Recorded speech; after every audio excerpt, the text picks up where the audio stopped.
I'm Vic Myers. Welcome to the Resistance. You know, we never really know where we come from. A couple of years ago, Kelly and I decided to take DNA tests. Not for any particular reason, we were just curious. And I think there was a sale or something. We thought it'd be fun to see where we came from, what our roots really looked like. We got our results back and I was shocked.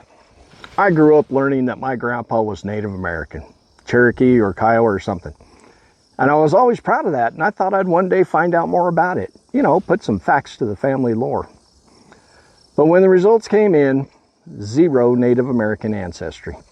I'm as gringo can be. Anyway, English, Scottish, and Irish mostly, with tiny bits of this and that mixed in. This led to me researching my family tree, and I really learned a lot about my roots. One of the names that popped out to me was Sir Knight Lancelot II Threlkeld, my 17th great-grandfather from Cumberland, England. He lived in the 1400s, so I can't 100% guarantee the lineage, but I'm fairly confident in my research. Anyway, I've always loved the story of King Arthur. The Sword and the Stone, the Round Table, Camelot. Every Camelot movie out, I watch, good or bad. So when the name Lancelot came into my family tree, I just sat there thinking, whoa, no way. Me, Sir Lancelot, in the bloodline? Of course, it wasn't the mythical knight and King Arthur bestie, but he was real. He was a knight, a landholder, a man who rode into battle and served the crown. Yep, there really was a Sir Lancelot, and his blood runs in mine, probably. Then came another surprise. Brigadier General Andrew Pickens, my 6th great-grandfather. I've talked about him a little bit before. Fought in the Revolutionary War, earned the nickname the Fighting Elder, and he helped win the Battle of Cowpens and shape the founding of this country. If you like the show American Primeval, the opening episodes include the Mountain Meadows Massacre in Utah. The U.S. Cavalry captain leading the wagon train. Yeah, he was my cousin 4 times removed. Captain Alex Fancher. So yeah, no Native American roots. But captains, generals, and knights. That's pretty cool. I think I can live with that.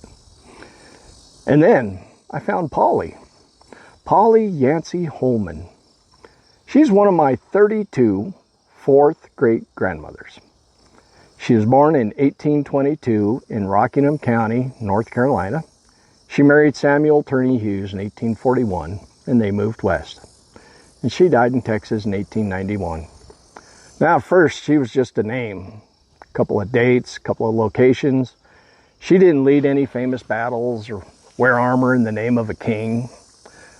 But she had a daughter who had a son, who had a daughter, who had a daughter, who had a daughter, who had me. That's 5 generations. 5 generations whose lives crossed wars, migrations, and centuries, all leading to me standing here today. I'm telling you this today because today is Juneteenth. And Polly Yancey Holman, my 4th great-grandmother, well, she was born into slavery. She was born in a time and a place that denied her humanity. And she lived long enough to die free. She raised a family. She passed down her strength. And her legacy, part of it lives in me. Some of my strength comes from her, a freed slave. Nope, we don't always know where we come from. And sometimes the truth looks different than the stories we were raised on. And sometimes the truth is even more powerful. Not just captains and generals and knights, but women like Polly, who carried the weight of history and passed on hope anyway. So when I celebrate Juneteenth today, I'm not just thinking about the past. I'm honoring family. Thanks for listening. Good day.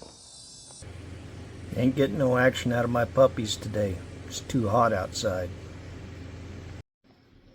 Yep, they're dead to the world. Even Athena's like, don't bother me.